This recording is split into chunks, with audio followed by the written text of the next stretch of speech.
मुकेश दिव्या के प्यार के लिए तड़प रहा था, लेकिन दिव्या उसकी गलतियों को सजा दिए बिना उसे अपने करीब नहीं आने दे रही थी। वह खुद को और मुकेश दोनों को ही दंड देना चाहती थी। पूरे घर में दिव्या मुकेश के बच्चों को अपने कलेजे से लगाए फिर रही थी, जबकि हैरानी की बात यह थी कि मुकेश और दिव्या का अभी तक कोई मिलन नहीं हुआ था। क्या मुकेश ने दूसरी शादी कर ली थी? ऐसा कौन सा राज था जिसे दिव्या किसी से साझा नहीं करना चाहती थी? आखिर वह कौन सी सजा थी जिसे वह चुपचाप खुद पर और मुकेश पर थोपे हुए थी? यह प्रेम कहानी बेहद दिलचस्प होने वाली है। चलिए अब सुनते हैं दिव्या और मुकेश की आप बीती प्रेम कहानी। दिव्या उठ जाओ यार, कितना सोना है। सारे मेहमान नीचे इकट्ठा होना शुरू हो चुके हैं। भूलो मत, आज तुम्हारी शादी है। आरती ने झुंझलाते हुए चौथी बार आकर उसे जगाया। दिव्या आंखें मलती हुई मुंह बनाकर उठ बैठी। यार भाभी, मैंने पहले ही कहा था ना कि मेरी शादी बाद में रख लो। आज ही तो पेपर से फ्री हुई हूँ और आज ही शादी कर लूं। उसकी आवाज में नींद और चिड़चिड़ापन साफ झलक रहा था। आंखें अब भी भारी थी, जैसे पलकों पर नींद ने डेरा डाल रखा हो। आरती ने हल्की मुस्कान के साथ बिस्तर ठीक करते हुए कहा, ऐसे बोल रही हो जैसे तुम्हें पहले से पता ही नहीं था कि आज तुम्हारी शादी है। यार भाभी, मुझे सोना है। ये कहते हुए दिव्या फिर से लेटने के लिए पैर फैलाने लगी, जैसे दुनिया की कोई जिम्मेदारी उस पर हो ही ना। बिल्कुल नहीं दिव्या, मम्मी जी गुस्सा करेंगे। उन्होंने साफ साफ कहा है कि तुम्हें तैयार करके नीचे लेकर आऊं। आरती ने उसे फिर से पकड़कर बिठा दिया। मुझे नहीं करनी कोई शादी वादी। आप जाकर मुकेश से बोल दो वह किसी और से शादी कर ले। मुझे नींद आ रही है, दिव्या मुंह बनाते हुए बोली, मानो सब कुछ मजाक हो। ऐसी जुबान से नहीं बोला करते। शायद भगवान ने कुछ बातें सुनने के लिए भी रखी होती हैं। आरती अभी उसे समझा ही रही थी कि तभी अचानक बाहर से तेज शोर सुनाई दिया। दोनों एक साथ चौंक गई। शोर के बीच रवि की आवाज साफ सुनाई दी। दिव्या का दिल जोर से धड़क उठा। वह भागती हुई कमरे से बाहर निकल आई। तुम मेरी बहन के साथ ऐसा कैसे कर सकते हो? रवि के हाथ मुकेश के गिरेबान पर थे। उसकी आंखों में गुस्से की आग जल रही थी। वही मुकेश होठ भींचे, माथे पर बल डाले बिना डरे रवि को देख रहा था। उस पल पूरे बंगले में जैसे भूचाल आ गया हो। मेहमान सहमे हुए थे, नौकर चाकर अपनी जगह पर जमे खड़े थे। छोड़ो रवि, उससे पीछे हटो, अजीत साहब ने सख्ती से कहते हुए अपने बेटे को मुकेश से दूर किया। आप मुझे पीछे हटा रहे हैं और इसे देखिए। रवि का गुस्सा और भड़क उठा। ये लड़का शादी करके आ गया, इसे शर्म नहीं आई? मेरी बहन इसके इंतजार में बैठी है और ये किसी और से शादी करके आ गया। रवि की ऊंची आवाज सुनते ही दिव्या के पैरों तले जमीन खिसक गई। उसे लगा जैसे किसी ने उसके सीने पर पत्थर रख दिया हो। उसने कांपती नजरों से मुकेश को देखा। वह ऐसे कैसे कर सकता था? दिव्या से शादी के लिए तो वह खुद तैयार था, फिर उसने उसे इस तरह धोखा कैसे दे दिया? दिव्या की आंखों से आंसू बिना रुके बहने लगे। वह कुछ बोलना चाहती थी, लेकिन गला जैसे सूख गया हो। हाँ, ये शादी मैंने अपनी मर्जी से अपने लिए की है। मुकेश की आवाज ठंडी और सख्त थी। ना मुझे किसी से शर्मिंदगी और ना ही मैं किसी को कोई सफाई देने के लिए तैयार हूँ। मैंने शादी की है, कोई पाप नहीं किया। उसके शब्द सुनकर वहां मौजूद सभी लोग हैरान रह गए। किसी को भी ऐसी उम्मीद नहीं थी। मुकेश के पिताजी मोहन ने अपने बेटे की ओर देखा। उसकी आंखों में गहरी निराशा और दर्द था। जी चाहता है कि थप्पड़ों से तुम्हारा मुंह लाल कर दूं, उन्होंने भराई आवाज में कहा। लेकिन जब बेटा बाप की कदर करना भूल जाए तो बाप को ही अपने कदम पीछे हटा लेने चाहिए। उन्होंने भारी मन से अजीत जी की ओर हाथ जोड़ दिए। मुझे माफ कर दो अजीत जी, आज मैं अपनी औलाद की वजह से बहुत शर्मिंदा हूँ। अजीत साहब ने चुपचाप अपना चेहरा फेर लिया। वे अपनी जिगरी दोस्त को इस हालात में नहीं देख पा रहे थे। मुकेश ने दो हंसते बसते घरों में आग लगा दी थी। मैं इसे जान से मार दूंगा। रवि फिर से गुस्से में आगे बढ़ा, लेकिन अजीत ने तुरंत उसे रोक लिया। मेरी कसम है रवि, मेरी कसम, अगर तुमने मुकेश पर हाथ भी उठाया। अजीत जी की सख्त आवाज के साथ ही रवि ठिठक गया। उस वक्त वहां मौजूद सभी लोग खामोशी साधे उस मंजर को देखते रह गए। शादी में दोनों घरों के मेहमान लबालब भरे हुए थे। कुछ मेहमान तो दूसरे शहरों से भी आए थे, तो अब सिर झुकाए अफसोस जता रहे थे। खुशियों का माहौल पल भर में मातम में बदल चुका था। किसी को समझ नहीं आ रहा था कि अचानक ये सब कैसे हो गया। मुकेश के पास खड़ी वह लड़की दुल्हन बनी हुई थी। वह डरी सहमी सी अपनी बड़ी बड़ी बिल्ली जैसी आंखों से सबको देख रही थी। वही आंखें थी जिनमें खोकर मुकेश उसे ब्याह लाया था। कभी यही बात दिव्या के बारे में भी होती थी। कल तक मुकेश को दिव्या की आंखें भी बिल्ली जैसी ही लगती थी। दिव्या और मुकेश के बीच हमेशा दोस्ती जैसा रिश्ता रहा था। दोनों के पिता आपस में गहरे दोस्त थे। दोनों का बिजनेस साथ साथ चलता था, यहाँ तक कि दोनों ने अपना बंगला भी एक साथ खरीदा था। एक ही परिसर में रहना, एक दूसरे के घर आना जाना, सब कुछ बहुत सामान्य था। और आज सब कुछ बिखर गया था। कल तक दिव्या की शादी थी और आज मुकेश किसी दूसरी लड़की से शादी करके उसे घर ले आया था। घर में हर कोई परेशान और स्तंभ था। अगर ये शादी मुकेश की मर्जी से हुई थी तो कल तक वही मुकेश दिव्या से मोहब्बत भी करता था। अपनी मर्जी से ही आज उसने कदम पीछे खींच लिया और किसी और लड़की को अपनी पत्नी बनाकर ले आया। यह दिव्या की बेइज्जती नहीं तो और क्या थी। दिव्या के दिल में नफरत और दर्द का उबाल उठने लगा। ये क्या किया तुमने मुकेश? आरती ने दुख से अपने भाई की ओर देखते हुए पूछा। मुकेश चिल्लाते हुए बोला, मैंने कहा ना, मैं इस वक्त इस बारे में कोई बात नहीं करूंगा। फिर क्यों सब मेरे पीछे पड़े हैं? तो हम लोग क्या करें? रवि की आवाज में गुस्सा साफ झलक रहा था। क्या गलती थी दिव्या की जो उसे शादी का झांसा देकर तुम किसी और लड़की को अपनी पत्नी बनाकर घर ले आए हो? मुकेश ने ठंडे लहजे में जवाब दिया, पत्नी है मेरी, शादी करके लाया हूँ, इज्जत से बात करो। उस लड़की की तरफ इशारा करते हुए रवि गुस्से से बोल पड़ा, इज्जत? कौन सी इज्जत जो आज सबके सामने हमारी खाक में मिला दी है? मोहन भी अपनी बेटी का पक्ष लेते हुए बोले, एक तरफ वह बेटे मुकेश की शादी दिव्या से तय कर रहे थे तो दूसरी तरफ अपनी बेटी आरती की शादी 1 साल पहले ही रवि से कर चुके थे। अब मुकेश के इस व्यवहार से आरती का घर भी खतरे में पड़ गया था। उन्हें दोहरी तकलीफ का सामना करना पड़ रहा था। मेरी एक शादी करने से आपकी इज्जत खाक में नहीं मिल जाती, इतना गुस्सा होने की कोई जरूरत नहीं। इतना कहकर मुकेश बोला, आओ मेरे साथ हेमा। वह अपनी नई नवेली दुल्हन का हाथ थामे अंदर की ओर बढ़ने लगा। 1 मिनट, रवि के सख्त शब्दों में आरती का दिल बैठ गया। अगर तुमने फैसला कर ही लिया है तो फिर एक फैसला मेरा भी सुन लो। रवि ने होंठ भींचते हुए मुकेश को देखा। भरी महफिल में आज तुमने मेरी बहन को बेइज्जत किया है। तुम्हें क्या लगता है मैं इतनी आसानी से ये सब हो जाने दूंगा? रवि की बात का मतलब वहाँ मौजूद सभी लोग अच्छी तरह समझ रहे थे। माहौल और भी भारी हो गया। इससे पहले कि रवि कुछ और कहता, उसकी माँ ने तेज आवाज में उसे पुकार लिया, कोई भी गलत बात मुंह से मत निकालना वरना अनर्थ हो जाएगा और मैं तुम्हें कभी माफ नहीं करूंगी। माँ की बात सुनकर रवि ने गहरी सांस ली। अपने गुस्से को बड़ी मुश्किल से काबू में करते हुए पास पड़े टेबल को जोर से ठोकर मारी और बाहर निकल गया। दिव्या और आरती दोनों बुरी तरह घबराई हुई थी। रवि का गुस्सा मुकेश पर बहुत ज्यादा था। मुकेश बिना एक भी गलत निगाह दिव्या पर डाले हेमा का हाथ थामे अपने कमरे की ओर बढ़ गया। सब कुछ पल भर में खत्म हो गया था। दिव्या अपने कमरे की तरफ भागी।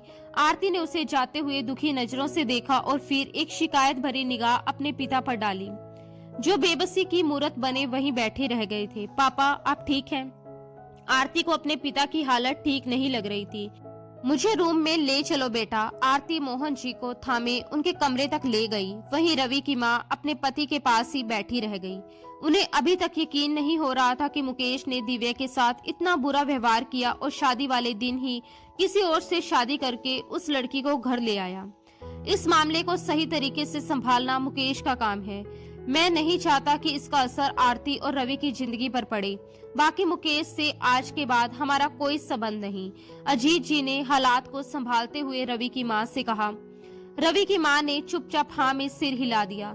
फिर वे दोनों भी अपने अपने कमरे में चले गए। आंगन में बहुत गहरा सन्नाटा पसरा हुआ था, ऐसा सन्नाटा जिसमें हर किसी की सांसों की आवाज तक सुनाई दे रही थी।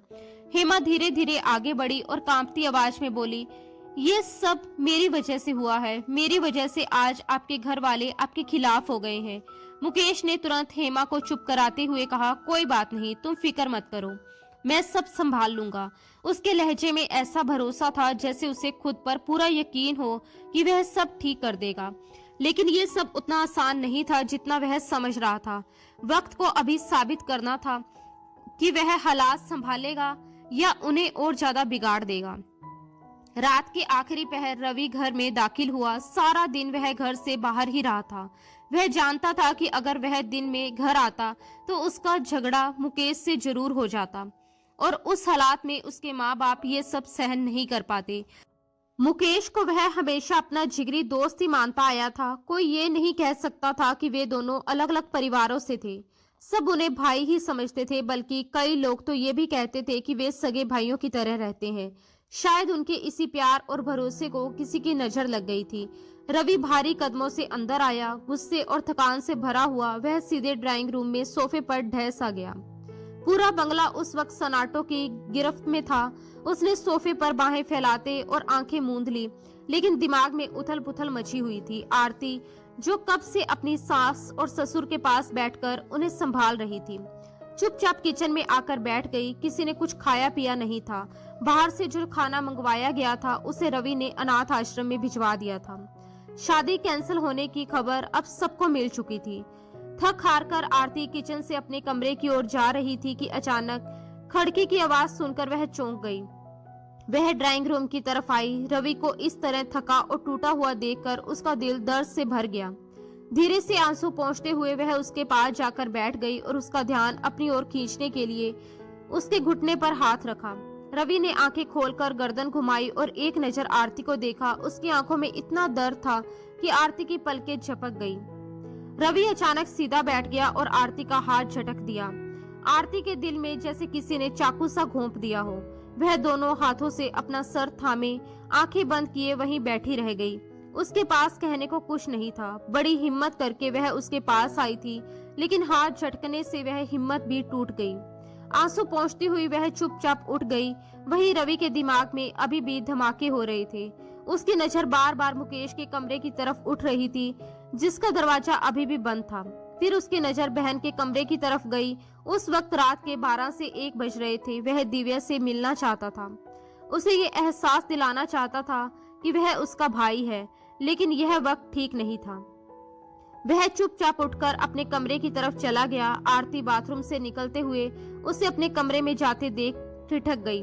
फिर नजरें झुकाए बिस्तर की तरफ बढ़ गई। वह जानती थी कि मुकेश के किए की सजा उसे भी मिलनी थी, और शायद रवि उसे खुद से दूर रखकर यही सजा देने वाला था।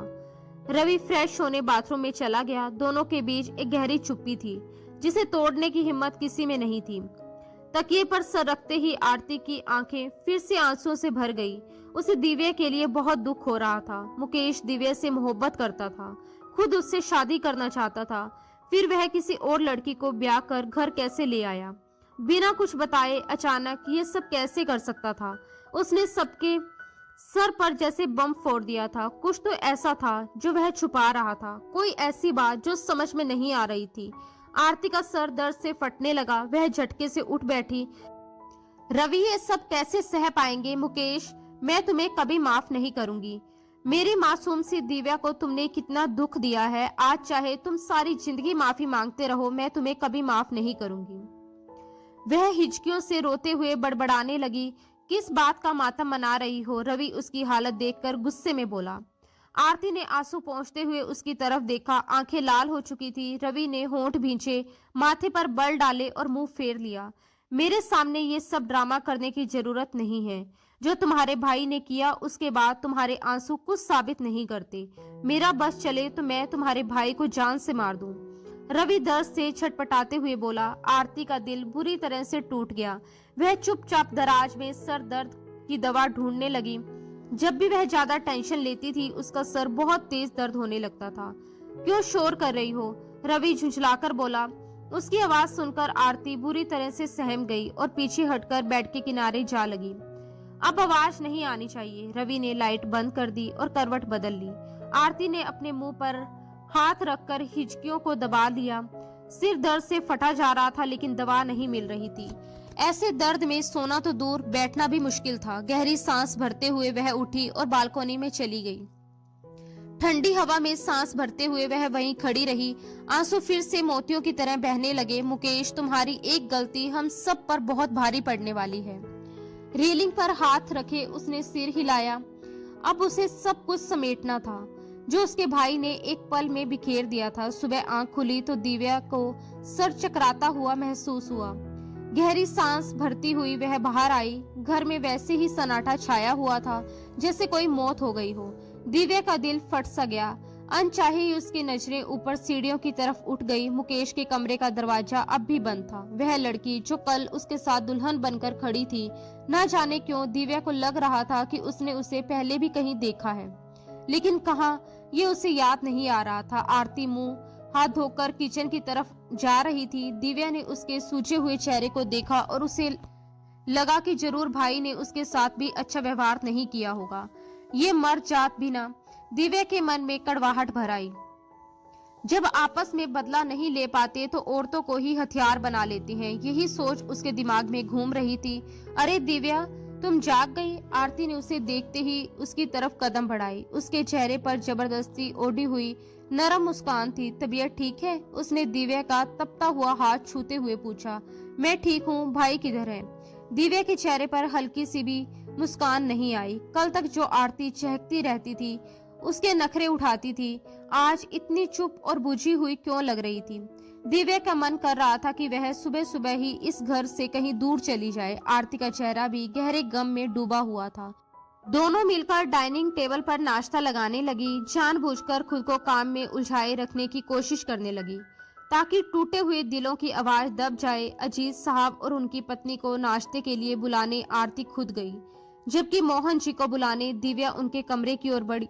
बेटा, मैं तो तुमसे माफी भी नहीं मांग सकता। मोहन जी की आंखें फिर से भीग गई। आपको किसने कहा माफी मांगने के लिए? आप मेरे बड़े हैं, ऐसा सोचिएगा भी मत। मुझे बिल्कुल अच्छा नहीं लगेगा। चलिए मिलकर नाश्ता करते हैं और फिर रोज की तरह वॉक पर भी जाएंगे। दिव्या ने मुस्कुराने की कोशिश करते हुए कहा।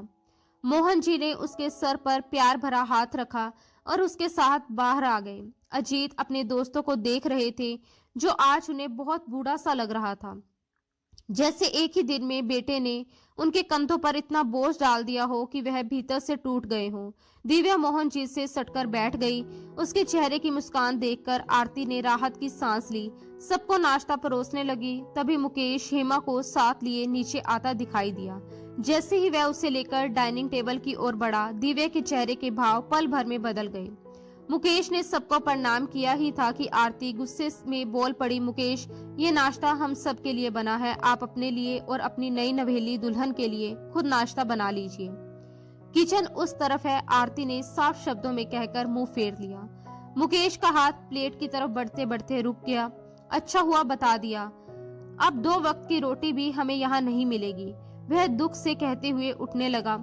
मुकेश, वापस बैठो, अजीत ने उसे टोक दिया। उनके ऐसा कहते ही सब हैरानी से उन्हें देखने लगे। आरती बेटा, खाने से किसी दुश्मन का हाथ भी नहीं रोकते, और मुकेश इस घर का मेंबर है। आइंदा मैं तुम्हें ऐसा करते नहीं देखना चाहता। उन्होंने हल्की सी डांट लगाई। नाश्ता परोसो आरती, रवि की मां ने भी कहा। मजबूरन आरती मुकेश और उसकी पत्नी हेमा को भी नाश्ता परोसने लगी। यह देखकर दिव्या गुस्से से टेबल छोड़कर खड़ी हो गई। दिव्या बेटा, नाश्ता करके जाओ। अजीत जी ने उसे यूं उठते देखा तो टोका। ये पूरा मंजर रवि ने देख लिया था। उसके होंठ कस गए। उसकी पत्नी आरती उसके भाई और उसकी नई नवेली दुल्हन की आओ भक्त कर रही थी। आरती, तुम इतनी आओ भक्त क्यों कर रही हो? रवि गुस्से में भड़क उठा। आरती के हाथ से चाय का कप छूट गया। गरम चाय उसके हाथ पर छलक गई। दीदी ध्यान से। मुकेश बेचैन होकर आगे बढ़ा और आरती का हाथ थाम लिया। उसी पल दिव्या भी लपक कर आई। भाभी, ज्यादा तो नहीं जली? आरती अपना हाथ थामे रवि को देख रही थी, जबकि उसके दाएं बाएं मुकेश और दिव्या खड़े थे। रवि होंठ भींचे बिना कुछ बोले अपने कमरे की तरफ चला गया। भाभी, मैं दवाई लगा दूं? दिव्या आरती को अपने कमरे की ओर ले गई। मुकेश ने अपने पापा को आवाज देनी चाहिए, लेकिन उन्होंने हाथ उठाकर उसे वहीं रोक दिया। कल ही तुम्हारा बाप मर गया, यही तुम्हारे लिए ठीक होगा। मुझे दोबारा अपनी शक्ल मत दिखाना, मुझे बाप मत कहना, वे सख्त लहजे में कहते हुए वहां से चले गए। हेमा सिर झुकाए अपने आंसू पोंछती उस घर के लोगों को देखती रही, जो उसके आने से बिखर गए थे। मैं खुद को कभी माफ नहीं कर पाऊंगी मुकेश, उसने रोते हुए कहा। जो जैसा चल रहा है उसे चलने दो हेमा, किसी से कुछ कहने या सुनने की जरूरत नहीं। मुकेश के शब्दों में अब थकान और गुस्सा दोनों थे। ये सब उसके अपने थे, लेकिन सिर्फ कहने को अपने। अगर सच में अपने होते तो क्या उसकी तकलीफ नहीं समझते? वह सिर झटकते हुए कमरे से बाहर निकला और अचानक सामने दिव्या आ गई। दोनों की जोरदार टक्कर हुई। दिव्या ने उसकी शर्ट को मुट्ठियों में जकड़कर खुद को गिरने से बचाया। मुकेश ने ना उसे सहारा दिया ना छुआ। दिव्या ने छट से उसकी शर्ट छोड़ दी और खुद को गिरने दिया, लेकिन इस बार मुकेश ने उसकी कमर में हाथ डाल दिया, उसे गिरने से पहले थाम लिया और वापस उसके कदमों पर खड़ा कर दिया। दोनों की नजरों ने एक दूसरे से बहुत कुछ कह दिया था, लेकिन उनके होठ पूरी तरह खामोश रहे। वह वहां से जा चुका था, मगर अपने पीछे दिव्या के दिल में सख्त गुस्सा और कसक छोड़ गया था। उसे लगा जैसे अब पूरी जिंदगी इसी खालीपन और दर्द के साथ कटने वाली है। वह झटके से सिर झटकते हुए अपने कमरे की तरफ बढ़ गई।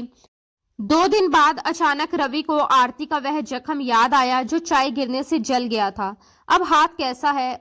उसने हल्की चिंता के साथ पूछा। आरती ने मुंह फेरकर उसे हैरानी से देखा, मानो यकीन ही ना कर पा रही हो। वह ये सवाल पूछ रहा है, ज्यादा तो नहीं जल गया था ना?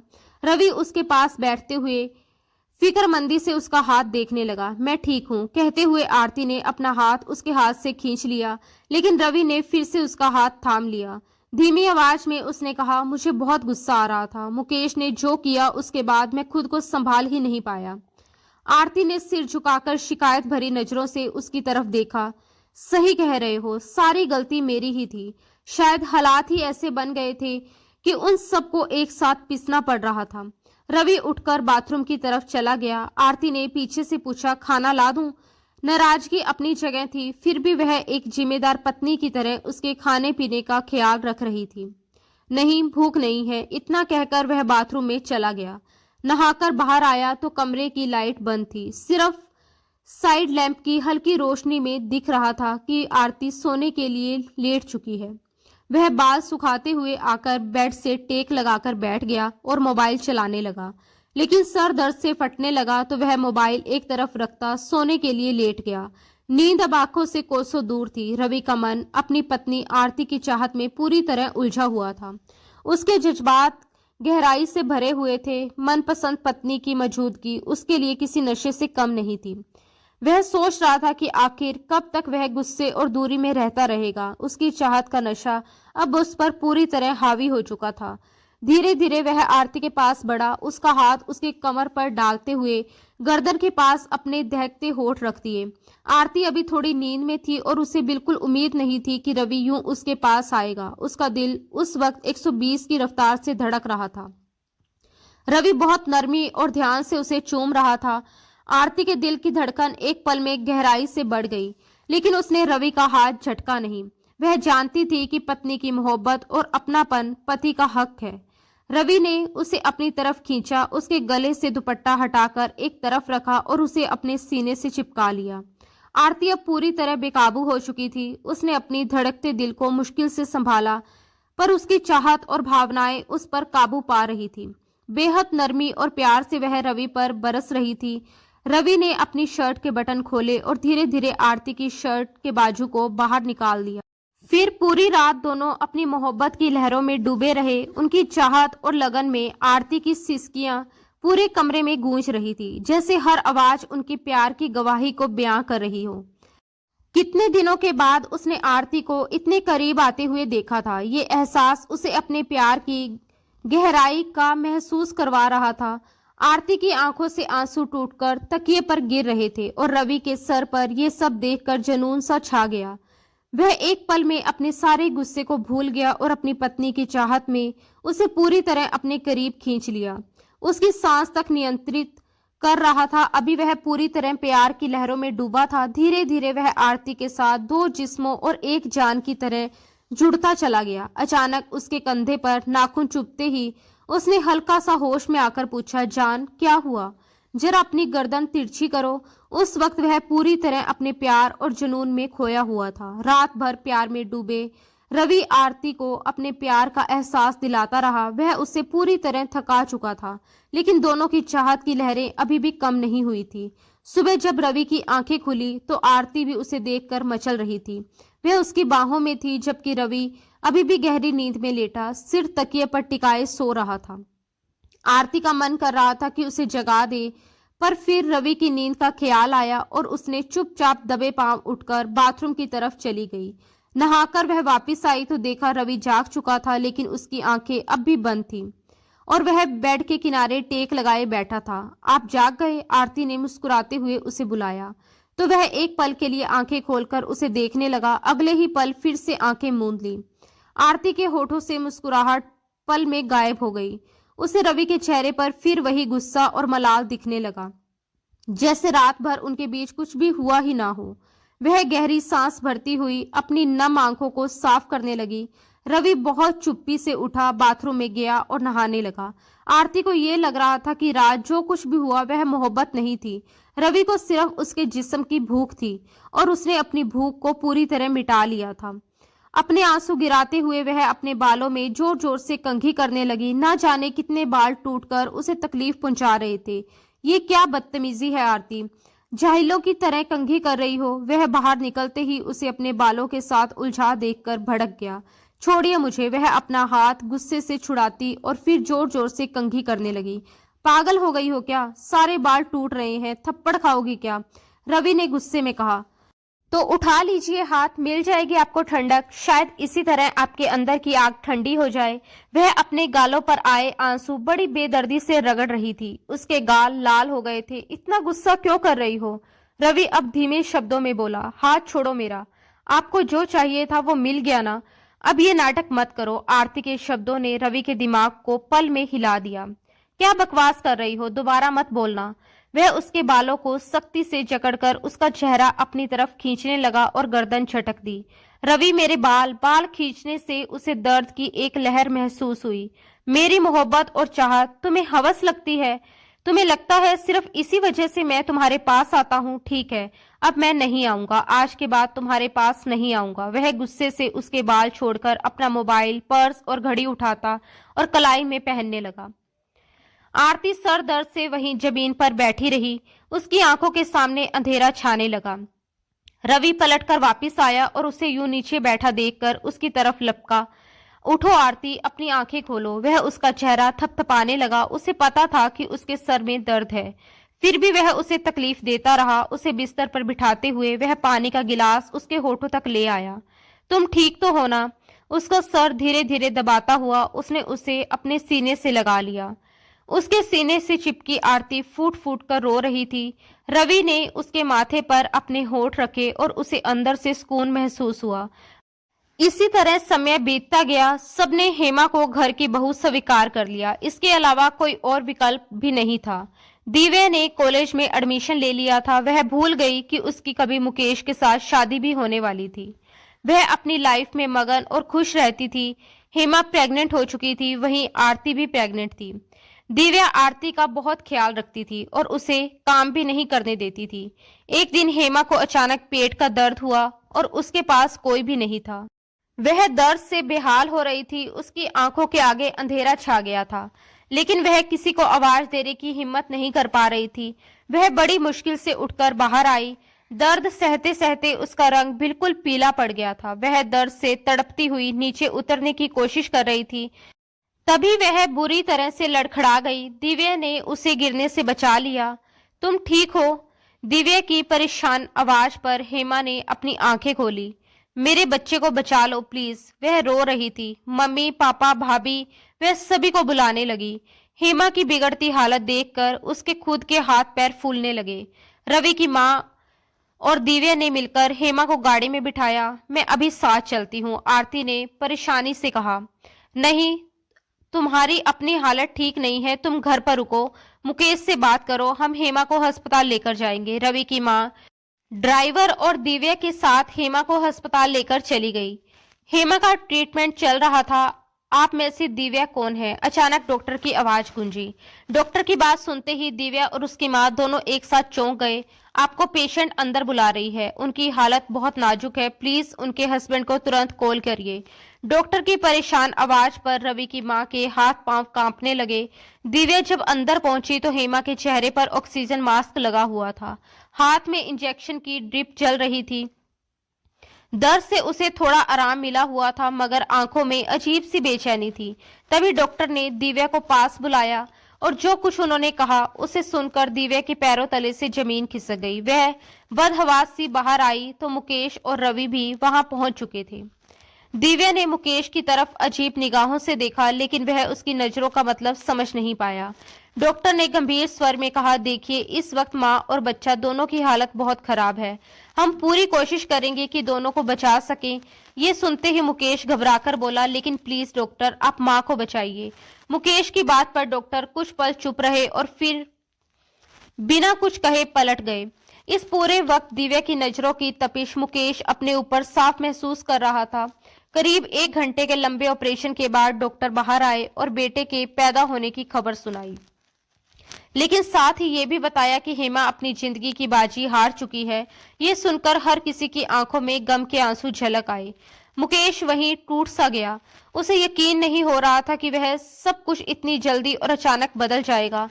रवि ने उसके कंधे पर हाथ रखकर बिना कुछ बोले उसे ढांढस बंधाया, क्योंकि कहने को उस पल उसके पास भी कोई शब्द नहीं थे। हेमा की डेथ को आज 1 हफ्ता होने को आया था और इस दौरान उसके बेटे को दिव्या ही संभाल रही थी। हेमा का इस दुनिया में कोई नहीं था, मुकेश ने ही उसे सहारा दिया था। आज घर में हेमा की आत्मा की शांति के लिए पाठ रखा गया था। दिव्या बेटा, वंश को देखो, क्यों इतना रोए जा रहा है, रवि की मां ने कहा और वंश को दिव्या की गोद में देकर उसे मुकेश के कमरे की तरफ भेज दिया। दिव्या उसे लेकर कमरे में गई, दूध बनाकर पिलाने लगी, क्योंकि सारी जरूरी चीजें वही देख रही थी। जैसे ही उसने दूध उसके होठों से लगाया, उसी पल मुकेश बाहर से कमरे में आ गया। दिव्या एकदम घबराकर खड़ी हो गई। मुकेश सिर्फ ट्राउजर पहने हुए था, गले में तौलिया डाले, बाल पोंछता हुआ बाहर आया। तुम यहाँ? वह थोड़ा माथे पर बल डालते हुए बोला, मुझे नहीं पता था कि आप रूम में हैं, वरना मैं यहाँ नहीं आती। दिव्या ने सपाट लहजे में जवाब देते हुए नजरें फेर ली। क्यों, मेरे जिस्म से नफरत है तुम्हें? ना जाने क्यों उसकी ये बात मुकेश को बहुत बुरी लगी और वह कुछ पल के लिए चुप सा हो गया। नफरत के लिए पहले मोहब्बत होना भी तो जरूरी होता है, और हमारे बीच ऐसा कोई रिश्ता नहीं है, ना प्यार ना नफरत। दिव्या ने जानबूझकर अपने शब्द अधूरे छोड़ दिए। पल भर के लिए दोनों की नजरें आपस में टकराई, फिर अगले ही पल दिव्या वंश को सीने से लगाए कमरे से बाहर निकल गई, जबकि मुकेश सिर झटककर अपने गीले बाल सुखाने लगा। क्या हुआ, इतनी चुप क्यों हो? रवि ने आजकल आरती को बहुत शांत देखकर उसके पास बैठते हुए पूछा। उसकी डिलीवरी में अभी कुछ महीने बाकी थे। घर में उस वक्त वंश की किलकारियां गूंज रही थी। वह नन्हा सा कृष्णा सबको प्यारा लगने लगा था, सिवाय रवि के। उसके बच्चे को लेकर उसकी बेरुखी किसी से छुपी नहीं थी। आरती के मन में उलझन थी, क्योंकि वंश जब पैदा हुआ था तो वह पूरे 9 महीने का स्वस्थ बच्चा था, जबकि मुकेश की शादी को अभी सिर्फ 5 महीने ही हुए थे। क्या हेमा शादी से पहले ही प्रेग्नेंट थी? आरती ने धीरे से कहा। उसकी बात सुनकर रवि चौंक गया। तुम्हारा अंदाजा बिल्कुल सही है, शायद वह पहले ही प्रेग्नेंट हो गई थी, तभी मुकेश को इतनी जल्दबाजी में शादी करनी पड़ी। लेकिन असली समस्या ये है कि मरने से पहले हेमा ने दिव्या से ऐसी कौन सी बात कही थी कि दिव्या उस बच्चे को अपने सीने से लगाई फिरती है? ऐसा कौन सा राज है? आरती ने गंभीर होकर कहा। ये बात तो मैं भी जानना चाहती हूँ। आखिर वह कौन सा राज था, और क्या बात तुम्हें अंदर ही अंदर परेशान कर रही है? मुझे साफ साफ बताओ ना। ये कहते हुए रवि बेड से टेक लगाकर उसे अपनी गोद में बिठा लेता है। उसका भारी शरीर रवि को अपनी ओर खींच लेता है। वह उसके पेट को छूते हुए उस पर अपने होठ रख देता है। आरती की सांसें बिखर जाती हैं। रवि, आप मेरी बात नहीं सुन रहे। वह मुंह बनाते हुए बोले, सुन रहा हूं यार, अपने बच्चे से तो प्यार करने दो, वह मुझे मिस कर रहा है। कहते हुए रवि दीवाना सा होकर उसके पेट पर होठों से पप्पियों की बौछार कर देता है। वह गुदगुदी महसूस करती हुई खिलखिलाकर हंसने लगती है। मत करो ना रवि, मेरी सांस फूल रही है। वह रवि का सर अपनी तरफ खींचते हुए गहरी सांस भरकर बोली। उसके चेहरे पर थकान साफ झलक रही थी, फिर भी आंखों में शिकायत से ज्यादा अपनापन था। रवि ने उसके नरम मुलायम गुलाबी गालों को अपनी पकड़ में लिया और उन पर अपने प्यार की बौछार करने लगा, मानो उसकी हर बेचैनी को अपने स्पर्श से मिटा देना चाहता हो। आपको तो इस हाल में भी चैन नहीं है, आरती ने हल्की सी मुस्कान के साथ कहा और अपना सर रवि के सीने पर टिका दिया। उसने अपने जिस्म को ढीला छोड़ दिया, जैसे अब उसे बस इसी सहारे की जरूरत हो। रवि ने उसे और कसकर थाम लिया। एक बार तुम मेरे चैंपियन को दुनिया में आने दो, वह धीमी आवाज में बोला, फिर बताऊंगा। तुमसे दिन रात का पूरा हिसाब लूंगा। अभी तो बच्चे का लिहाज कर रहा हूं, वरना इस वक्त तुम्हारे अंदर समाने का मन कर रहा है। वह उसे अपने सीने से लगाए प्यार से उसके माथे पर किस करता रहा। आरती ने आंखें मूंद ली उसके होठों पर सुकून और भरोसे से भरी एक गहरी मुस्कान फैल गई थी। जैसे कुछ पलों के लिए ही सही, उसकी सारी उलझनें कहीं दूर चली गई हों। इधर दिव्या ने शादी के लिए शर्त रखकर मुकेश को बुरी तरह परेशान कर दिया था। आखिर ये शर्त इतनी जरूरी क्यों थी? ये बात किसी की समझ में नहीं आ रही थी। घर में एक बार फिर मुकेश और दिव्या की शादी को लेकर चर्चा छिड़ी हुई थी। दोनों दोस्तों की दिली ख्वाहिश थी कि किसी तरह दिव्या और मुकेश की शादी हो जाए। दिव्या जिस तरह वंश को संभाल रही थी, बिल्कुल एक माँ की तरह, उसे देखकर हर कोई हैरान था। वही नजारे देखते देखते जब उससे शादी के बारे में बात की गई तो उसने ऐसी शर्त रख दी कि मुकेश का पारा एकदम हाई हो गया। यही मेरी शर्त है, दिव्या ने साफ शब्दों में कहा। अगर शादी करनी है तो मेरी शर्त माननी होगी, आगे आपकी मर्जी। ये कहते हुए उसने मुंह बनाया और वंश को अपने सीने से और कसकर लगा लिया, जैसे किसी को ये जताना चाहती हो कि उसकी दुनिया अब सिर्फ यही बच्चा है। वंश अब 3 महीने का हो चुका था। दिव्या ने बिना किसी एहसान या दिखावे के उसे अपने साथ अपने ही कमरे में रखा हुआ था। कोई नहीं जानता था कि उसके दिल में ऐसा क्या दर्द छुपा है, या ऐसा कौन सा राज है जो उसे हेमा के बेटे को अपनी जान से भी ज्यादा मां बनकर पालने को मजबूर कर रहा था। मुझे तुम्हारी शर्त मंजूर नहीं, मुकेश गुस्से में लगभग चिल्ला पड़ा। आपकी मर्जी, दिव्या ने उसे तीखे अंदाज में जवाब दिया। उसमें कोई जोर जबरदस्ती तो नहीं। मुकेश बस गहरी सांस भरकर रह गया। शायद दिव्या ने उसे वही सजा दी थी जिसका वह कहीं न कहीं हकदार था। आखिरकार घर वालों की रजामंदी से दोनों की शादी हो गई, लेकिन दिव्या अपनी शर्त पर पूरी तरह कायम रही। शादी के बाद भी वह अपने ही कमरे में रही। उसने सिर्फ शादी के लिए हाँ की थी, विदाई के लिए नहीं। इस बात ने मुकेश को भीतर तक झंझोर दिया था। उसका गुस्सा बढ़ता जा रहा था, लेकिन दिव्या चुप थी, बिल्कुल शांत। हाँ, मुकेश को सबसे ज्यादा चुभन इस बात की थी कि दिव्या की शर्त बेहद सख्त थी और वह उसे किसी भी हाल में तोड़ने को तैयार नहीं थी। अभी अभी दिव्या वंश को सुलाकर उठी थी। देर तक उसे गोद में लिए रहने से उसकी कमर में अब दर्द सा होने लगा था। वह अपनी कमर को सीधा करती हुई दुपट्टा एक तरफ रखकर गर्दन को दाएं बाएं घुमाने लगी ही थी कि उसी पल मुकेश रूम में दाखिल हुआ। उसे बिना दरवाजा लॉक किए रूम में आता देखकर वह बुरी तरह से गुस्सा हुई। अचानक इस तरह सामने आ जाना उसे असहज कर गया था। मुकेश खुद भी सख्त गुस्से में था, लेकिन जैसे ही उसकी नजर सामने खड़ी दिव्या पर पड़ी, अपनी ही खूबसूरत पत्नी को इस हाल में देखकर उसका सारा गुस्सा झाग की तरह बैठ गया। जालीदार नाइटी में खड़ी दिव्या उसे पहले से कई ज्यादा हसीन लग रही थी और मुकेश खुद को बेकाबू होता हुआ महसूस करने लगा। उसकी निगाहें चाहकर भी उससे हट नहीं पा रही थी। आपको दरवाजा नॉक करके आना चाहिए था।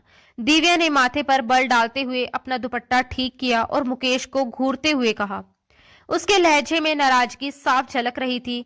तुम ये भूल रही हो कि मैं तुम्हारा पति हूँ और तुम पर हक रख सकता हूँ, मुकेश ने सख्त आवाज में कहा और अपनी बात कहते कहते उसकी तरफ बढ़ आया। दिव्या ने अपने धड़कते दिल को संभालते हुए सीधे उसकी आंखों में देखते हुए कहा, आप शायद भूल रहे हैं कि मैंने इस शादी के लिए एक शर्त रखी थी। जानता हूँ और मान भी चुका हूँ, मुकेश ने जवाब दिया और अचानक उसकी कमर में हाथ डालकर उसे अपने सीने से लगा लिया। उसकी नाजुक और तेज होती धड़कनें मुकेश के सीने से टकराई तो दोनों ही पल भर के लिए ठिठक गए।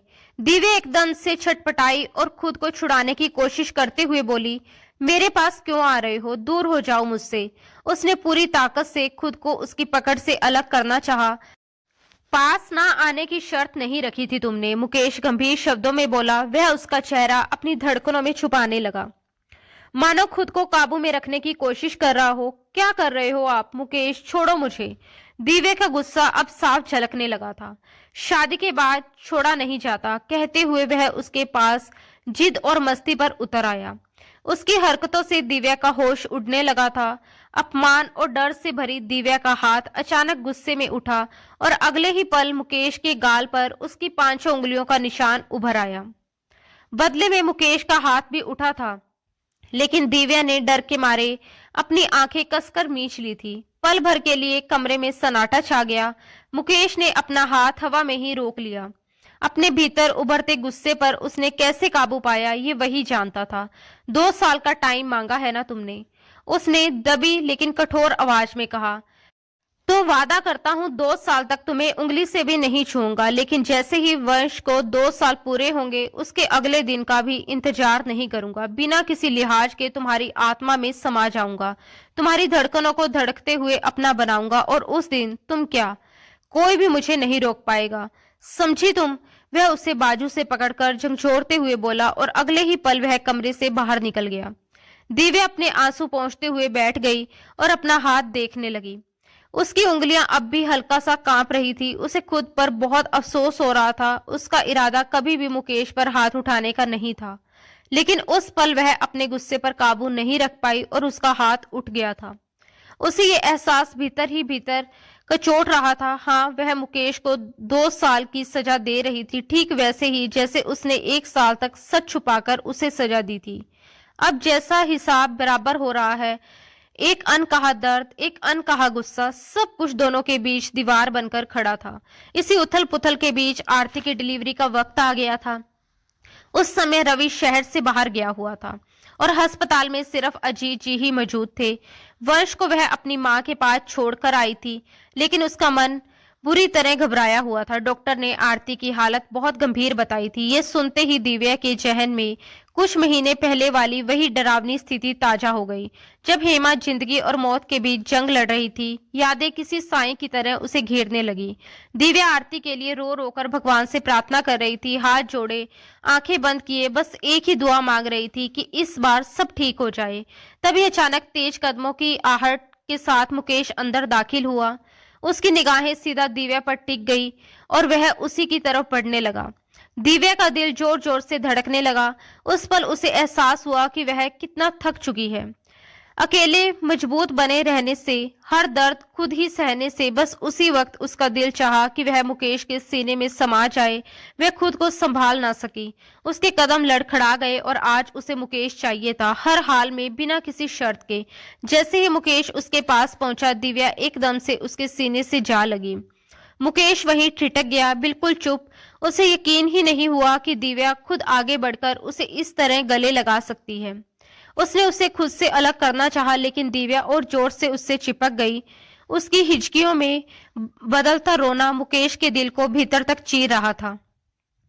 वह उसे थामे हुए बेंच पर बैठ गया, जबकि दिव्या उसकी शर्ट को मुट्ठियों में दबोच बस रोए जा रही थी, जैसे सालों का दर्द आज बाहर आ रहा हो। दिव्या, संभालो खुद को, मुकेश ने बहुत धीरे से कहा और खुद को फिर से छुड़ाने की कोशिश की। कुछ पलों बाद दिव्या ने खुद पर काबू पाया और पीछे हट गई।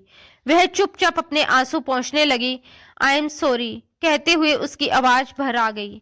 वह अपने बेकाबू हो जाने पर शर्मिंदा थी। मुकेश अब भी चुप था। उसकी आंखों में बहुत कुछ था, लेकिन शब्द नहीं। कुछ ही देर में डॉक्टर बाहर आए। एक छोटा सा बच्चा उनकी गोद में दिया। वह नजारा देखते ही सबके चेहरे खिल उठे। आरती अब ठीक थी। सभी ने राहत की सांस ली और भगवान का दिल से धन्यवाद किया। मुश्किल समय टल चुका था। कुछ दिनों बाद आरती को घर लाया गया। रवि अपना बच्चा देखकर बेहद खुश था। वह बार बार आरती के माथे पर अपने होठ रखकर उसका शुक्रिया अदा कर रहा था। घर में खुशियां लौट आई थी। मुकेश ने पूरे घर की जिम्मेदारी संभाल ली थी। दिव्या भी उसके साथ साथ लगी हुई थी, कभी घर सजाते हुए तो कभी बच्चों की देखभाल करते हुए। वंश और आशु के आने पर पूरा घर खुशियों से भर गया था। आरती को स्पेशल ट्रीट दी जा रही थी। उसी खुशी में घर पर एक छोटी सी पार्टी रखी गई थी। घर का माहौल हल्का फुल्का और खुशनुमा था। दिव्या ने पूरे मन से आरती के लिए केक बनाया था। सजावट से लेकर खाने पीने तक की हर चीज खुद संभाली थी। शाम होते होते घर में रिश्तेदार और करीबी लोग इकट्ठा हो गए थे। सबने मिलकर बातें की, हंसे, बच्चों के साथ समय बिताया और पार्टी को खूब एंजॉय किया। आरती खास देखभाल में थी। सबका प्यार और दुलार उसे सुकून दे रहा था। बस एक कमी थी, मुकेश इस पार्टी का हिस्सा नहीं बन पाया था। उन दिनों ऑफिस में काम बहुत ज्यादा बढ़ गया था और उसे देर तक रुकना पड़ रहा था। थका हारा जब वह घर लौटा तब काफी रात हो चुकी थी और सब अपने अपने कमरों में जा चुके थे। वह बिना किसी से बातचीत किए सीधे किचन में गया। फ्रिज खोलकर अपने खाने के लिए कुछ निकालने लगा। तभी उसकी नजर दिव्या के हाथ के बनाए केक पर पड़ी। एक पल के लिए उसका मन हुआ कि अपनी पत्नी के हाथ का बना केक चखे। शायद वही मिठास उनके मन की थकान भी कम कर दे। लेकिन फिर उसने दिल पर पत्थर रखा और केक को वहीं छोड़ दिया। उसने दूसरा बॉक्स खोला जिसमें वेज बिरयानी रखी थी। उसे एक बाउल में निकालकर माइक्रोवेव में गर्म करने लगा। साथ साथ मोबाइल पर ऑफिस से जुड़ी फाइलें चेक कर रहा था। इसी बीच उसका ध्यान माइक्रोवेव से हट गया। तभी दिव्या ने आकर जल्दी से माइक्रोवेव बंद किया। वह भी वहीं आ गई थी। मुकेश अब भी मोबाइल में पूरी तरह डूबा हुआ था। दिव्या ने हल्की सी उदासी के साथ सिर हिलाया, जैसे मन ही मन कुछ सोच रही हो, और बिरयानी प्लेट में निकालने लगी। मुकेश ने गहरी सांस ली और पलटकर देखा तो दिव्या प्लेट हाथ में लिए उसकी तरफ आ रही थी। उसे ये देखकर हैरानी हुई, लेकिन उसने कुछ कहा नहीं। वह चुपचाप डाइनिंग टेबल पर बैठ गया और खाना खाने लगा। दिव्या की मौजूदगी को जैसे वह महसूस ही नहीं कर रहा था। उसका पूरा ध्यान मोबाइल पर था। तभी उसके फोन पर कॉल आ गई। दिव्या पानी का गिलास भरकर उसके पास टेबल पर रख रही थी। मुकेश फोन पर किसी लड़की से बात कर रहा था। मैंने फाइल चेक कर ली, आप उसे मैनेजर को फॉरवर्ड कर दो। नहीं, उसकी जरूरत नहीं, मैंने सब देख लिया है। उसकी आवाज में सिर्फ काम था, भाव नहीं। दिव्या के लिए यह सब देखना आसान नहीं था, लेकिन उसने अपने चेहरे पर कुछ भी जाहिर नहीं होने दिया। मुकेश ने पानी के 2 घुट लिए, कॉल काटी और टेबल से उठ गया। उसने मुश्किल से 2 या 3 चम्मच ही खाए थे। मुकेश अपने खाना खत्म नहीं किया। दिव्या ने उसे उठते देखकर टोक दिया। वह चाय बनाते हुए उसकी तरफ देखते हुए बोली थी, बस इतनी ही भूख थी। मुकेश ने गंभीरता से जवाब दिया कि किचन से बाहर जाने लगा। मुकेश दिव्या ने फिर पुकारा। वह रुककर सावलिया नजरों से उसे देखने लगा। नाराज है मुझसे? उसने धीमे शब्दों में पूछा। नहीं मुकेश। मुकेश ने बस एक शब्द में जवाब दिया। दिव्या ने उसके चेहरे के भाव पढ़ने की कोशिश करते हुए कहा, मुझे तो आपका अंदाजा बता रहा है कि आप मुझसे नाराज हैं।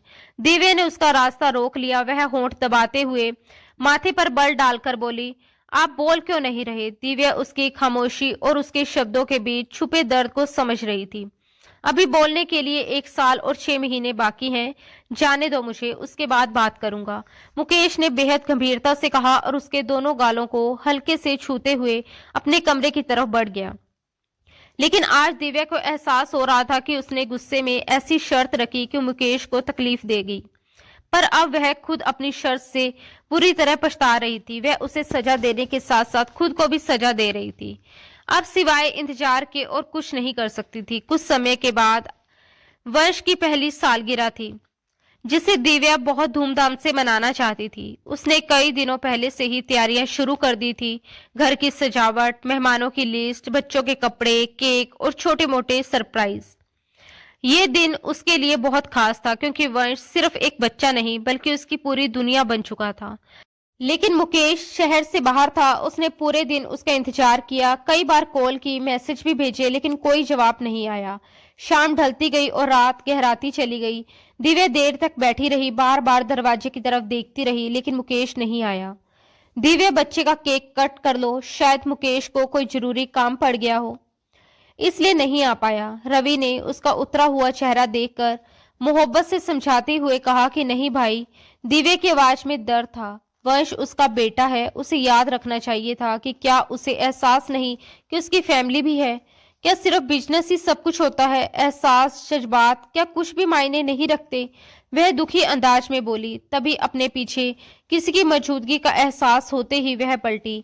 सामने मुकेश अपने पूरे आन बान शान से खड़ा था, सिर्फ उसी को देख रहा था। वह ब्राउन 3 पीस सूट में था, बेहद सादा और आकर्षक लग रहा था, जबकि दिव्या ने पिंक रंग की बारीक साड़ी पहन रखी थी, जिसमें वह बला की खूबसूरत लग रही थी। वंश धीरे धीरे चलता हुआ मुकेश के सीने से जा लगा तो मुकेश ने झुककर उसे अपनी गोद में भर लिया। उस पल दिव्या की आंखें भर आई। उसने मुंह फेरते हुए जल्दी से अपने आंसू पोंछे और फिर वंश ने दिव्या और मुकेश के साथ मिलकर केक कट कर दिया। बच्चे को ढेरों गिफ्ट मिले। रवि का बेटा आशु, जो वंश से 6 महीने छोटा था, वह खेल रहा था। वंश उसे बहुत प्यार करता था। खेलकूद करते करते वंश आखिरकार दिव्या की बाहों में सो गया। आरती ने ही सब कुछ समेटा था, गिफ्ट, सजावट, प्लेटें। दिव्या की तबीयत सुबह से ही कुछ ठीक नहीं लग रही थी। ये बात आरती ने नोटिस कर ली थी, इसलिए उसने दिव्या को आराम करने के लिए कमरे में भेज दिया। बाहर रवि और आरती हल्की फुल्की हंसी मजाक के बीच सब कुछ समेटने लगे। दिव्या वंश को लेकर कमरे में आ गई। अभी थोड़ी ही देर हुई थी कि उसे अचानक तेज चक्कर आने लगे। वह संभल ना पाई और गिरते गिरते किसी तरह खुद को संभाल पाई। उसी दौरान मुकेश शॉपिंग बैग लिए कमरे में दाखिल हुआ। इस बार भी वह बिना दरवाजा नॉक किए अंदर आ गया। वह वंश और दिव्या के लिए कुछ शॉपिंग करके लाया था, लेकिन पार्टी में देने का मौका नहीं मिला, इसलिए अब कमरे में रखने आया था। अंदर का नजारा देखते ही वह घबरा गया। उसने दिव्या को सोफे पर ढहते हुए देखा और परेशानी में उसकी तरफ बढ़ा। दिव्या, तुम ठीक तो हो ना? उसने बेफिक्रमंदी से पूछते हुए उसके माथे पर हाथ रखा। उसे हल्का बुखार लग रहा था। मुकेश, मेरा दिल बहुत घबरा रहा है। वह बड़ी मुश्किल से आंखें खोलते हुए उसे अपने पास देखकर बोली। उठो, बिस्तर पर चलो। कहते हुए मुकेश ने उसे सहारा दिया और बिस्तर तक ले गया। उसने उसे बुखार की दवा दी और कंबल ठीक से ओढ़ाया। थोड़ा रेस्ट करो, थोड़ी देर में ठीक हो जाओगी, कहते हुए उसने प्यार से उसके माथे पर हाथ फेरा। उसके हाथों का सुकून अपने माथे पर महसूस करते ही दिव्या के भीतर एक अजीब सा सुकून उतर आया। वह उठकर जाने लगा ही था कि दिव्या ने अचानक उसका हाथ थाम लिया। नींद में डूबी हुई वह हल्के से बड़बड़ाई, प्लीज मत जाइए। उसकी उंगलियों की पकड़ ढीली थी, लेकिन उस पकड़ में एक अजीब सी बेबसी छुपी हुई थी।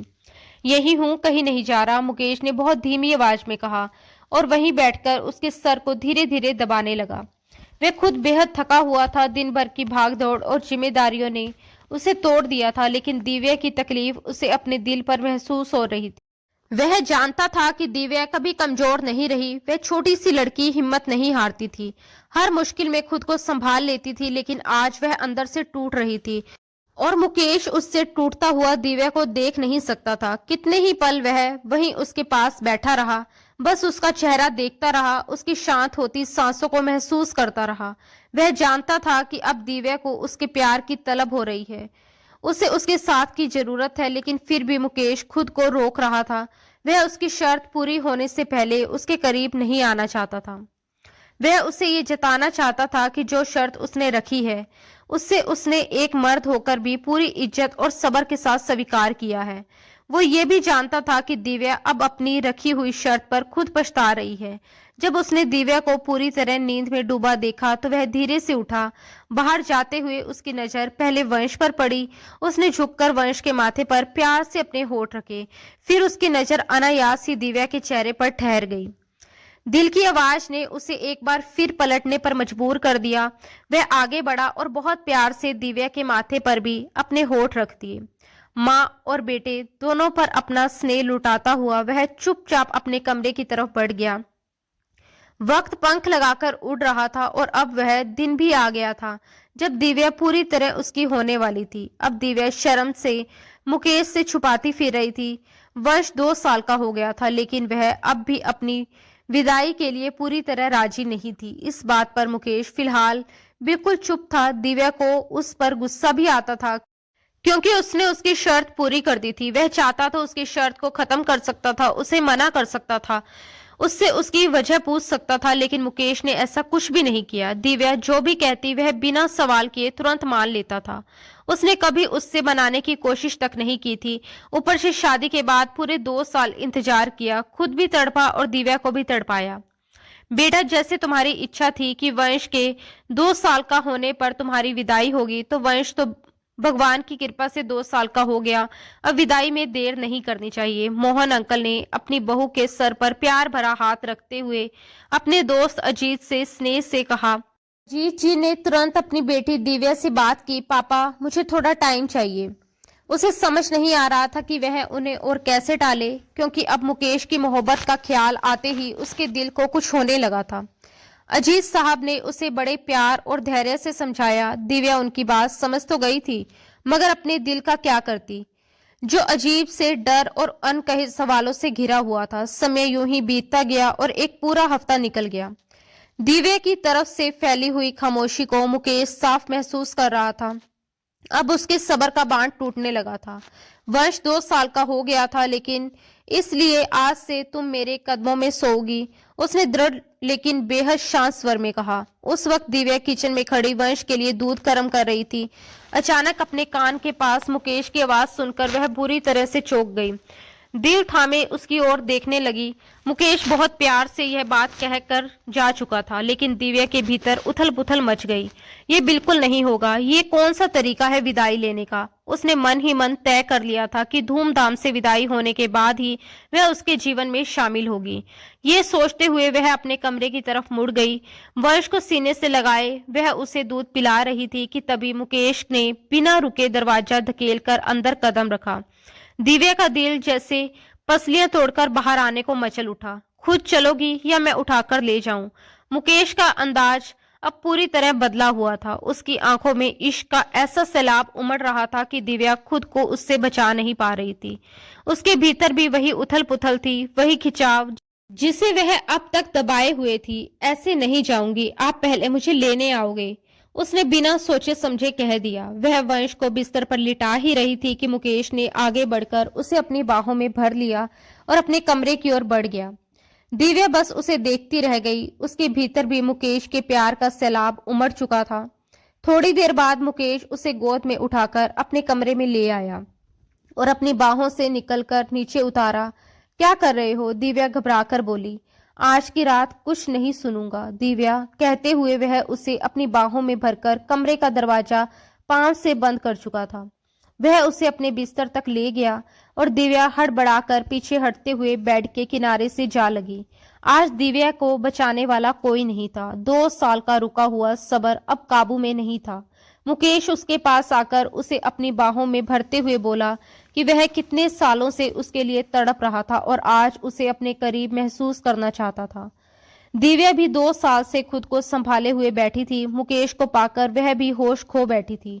दोनों के बीच की दूरी पूरी तरह मिट चुकी थी और रात कब बीत गई इसका उन्हें एहसास ही नहीं हुआ। सुबह होते होते दिव्या के दिल में उठता एक सवाल उसे बुरी तरह बेचैन करने लगा और आखिरकार वह खुद पर काबू नहीं रख पाई। मुकेश से सवाल पूछ ही लिया, जब हेमा तुम्हारी पत्नी नहीं थी तो तुम्हें घर वालों से झूठ बोलने की क्या जरूरत थी? मुकेश के सर पर जैसे किसी ने एकदम से बम फोड़ दिया हो। वह दिव्या की तरफ हैरानी और दर्द से भरी नजरों से देखते हुए बोला कि वह ये कैसे कह सकती है कि हेमा उसकी पत्नी नहीं थी। दिव्या कहती है कि क्योंकि हेमा मरने से पहले अपनी पूरी सच्चाई उसे बता चुकी थी। फिर भारी आवाज में मुकेश ने सवाल किया कि आखिर दिव्या ने ये सब घर वालों से क्यों छुपाया और क्यों उसे इतना दर्द दिया। वह बोली कि उन 6 महीनों का दर्द उसने कैसे बिताया ये वही जानती है। तभी मुकेश ने जो सच्चाई बताई उसे सुनकर दिव्या के पैरों तले से जमीन खिसक गई।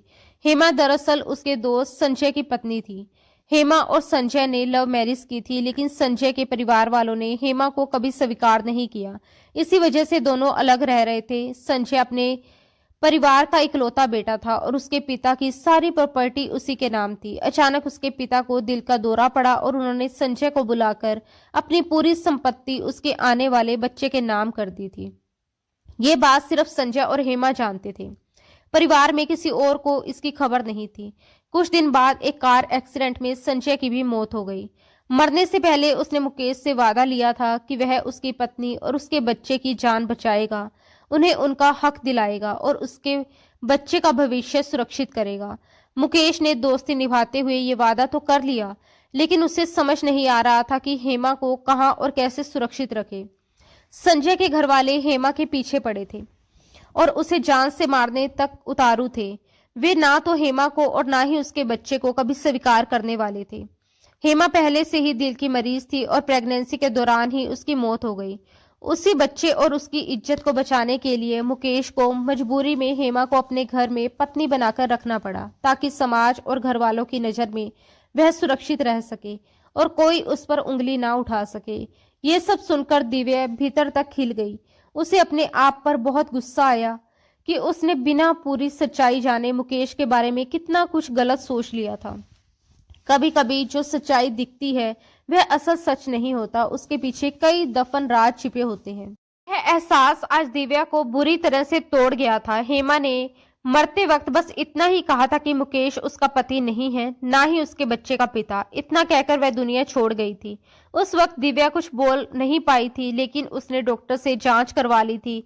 ये साबित हो गया था कि वह बच्चा मुकेश का नहीं है। ये सच्चाई सिर्फ दिव्या जानती थी। घर में किसी को भी इसकी भनक नहीं लगी थी और वह अब यही सच मुकेश के मुंह से सुनना चाहती थी। मुकेश की बात पूरी होते ही कमरे में एक अजीब सी खामोशी छा गई। दिव्या की आंखों से बिना आवाज के आंसू बह रहे थे। आज उसे समझ आया कि प्यार हमेशा अधिकार में नहीं बल्कि त्याग में भी होता है। जिस इंसान को उसने सबसे ज्यादा दोषी समझा वही सबसे ज्यादा जिम्मेदार और वफादार निकला। दिव्या ने धीरे से अपना सिर झुका लिया और कांपती आवाज में कहा, मुझे माफ कर दो मुकेश, मैं तुम्हें समझ नहीं पाई। मुकेश ने आगे बढ़कर उसके आंसू अपने हाथों से पोंछे और पहली बार बिना किसी शर्त के उसे अपने सीने से लगा दिया। 2 साल का इंतजार, अनकहा दर्द, अधूरी बातें, सब उस एक आलिंगन में पिघल गया। बाहर आंगन में वंश की हंसी गूंज रही थी, जैसे वह आने वाले उजाले का ऐलान कर रहा हो। आज दिव्या ने महसूस किया कि रिश्ते सिर्फ सवालों से नहीं, विश्वास से चलते हैं। और मुकेश ने जान लिया कि उसका इंतजार बेकार नहीं गया। बीते हुए कल ने उन्हें बहुत कुछ सिखाया था, लेकिन अब आने वाला कल सिर्फ उनका था, बिना डर, बिना शर्त और बिना किसी राज के। वंश को गोद में उठाए दिव्या ने आसमान की ओर देखा और हल्की मुस्कान के साथ मन ही मन कहा, कुछ कहानियां 10 से शुरू होती हैं, लेकिन उसका अंत सिर्फ प्यार ही लिखता है। दोस्तों, उम्मीद है कि आपको हमारी ये कहानी पसंद आई होगी। अगर कहानी पसंद आई हो तो वीडियो को लाइक जरूर करें और अगर आप हमारे चैनल पर नए हैं तो सब्सक्राइब करना ना भूलें। और हाँ, अगली अपडेट सबसे पहले पाने के लिए नोटिफिकेशन बेल को भी दबा लें। धन्यवाद दोस्तों, राधे राधे।